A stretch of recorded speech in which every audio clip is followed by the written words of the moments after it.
ఈరోజు వీడియోలో tea, coffee తాగడం వలన గ్యాస్ సమస్య వస్తుందా? లేదంటే అది అపోహన అనే దాని గురించి తెలుసుకుందాం.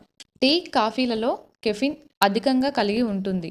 ఇవి కడుపులో ఆమ్ల ఉత్పత్తిని పెంచుతాయి.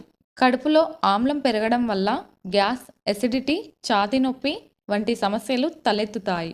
టీ, కాఫీలో ఉండే ఫైబర్ కూడా గ్యాస్ సమస్యకు కారణమవుతుంది. టీలో ఉండే టానిన్ అనే పదార్థం కడుపులో శోషణను తగ్గిస్తుంది. దీనివల్ల ఆహారం శరీరంలో ఎక్కువ సమయం ఉండి గ్యాస్ ఏర్పడే అవకాశం పెరుగుతుంది.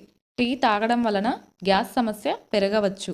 టీ, కాఫీ తాగేటప్పుడు కొన్ని జాగ్రత్తలు తీసుకుంటే గ్యాస్ సమస్యను తగ్గించుకోవచ్చు. టీ, కాఫీని భోజనం చేసిన తర్వాత కాకుండా భోజనానికి ముందు తాగడం మంచిది. టీ, కాఫీ తాగడం వల్ల గ్యాస్ సమస్య ఎక్కువగా ఉంటే వాటిని తగ్గించడం లేదా పూర్తిగా మానివేయడం మంచిది.